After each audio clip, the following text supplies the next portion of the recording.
নমস্কাৰ, শ্ৰীঞ্জলি বেষ্ট আয়ুৰ্বেদা প্ৰডাক্টছৰ চেনেললৈ আপোনালোকক স্বাগতম। আজি আপোনালোকক আমি দেখুৱাম আমাৰ শ্ৰীঞ্জলি হেল্থ চেণ্টাৰটোৰ তৰফৰ যি হোল বডি চেকআপ কৰা হয়, সেই চেকআপ কেনেধৰণে কৰা হয় আৰু কি ধৰণে কৰা হয় আপোনালোকক সেই বিষয়ে আজি অলপ দেখুৱাবলৈ চেষ্টা কৰিম মই।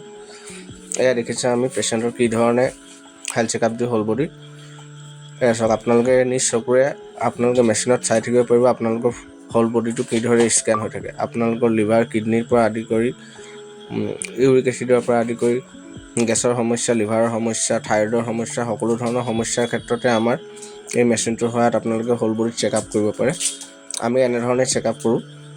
বৰ বেছি সময়ো নালাগে, আপোনালোকে প্ৰায় 1 মিনিট সময়ৰ ভিতৰত 1-1.5 মিনিট সময়ৰ ভিতৰত আপোনালোকে এই বডিত চেকআপ কৰিব পাৰিব। এয়া দেখিছে আপোনালোকে চেকআপ কৰাৰ পিছত আপোনালোকৰ যিটো আমাৰ কম্পিউটাৰ স্ক্ৰীণত আপোনালোকৰ যিহেতু ৰিপৰ্টখিনি ওলাই পৰে, এনেধৰণে আপোনালোকৰ ৰিপৰ্টখিনি আপোনালোকৰ লিভাৰৰ পৰা, গেছৰ সমস্যাৰ পৰা, পেনক্ৰাইটিছ, কিডনী আপোনালোকে ওপৰৰ ফাংচনখিনি ভালকৈ পঢ়িলে গম পাব, ভালকৈ পঢ়ি চাব।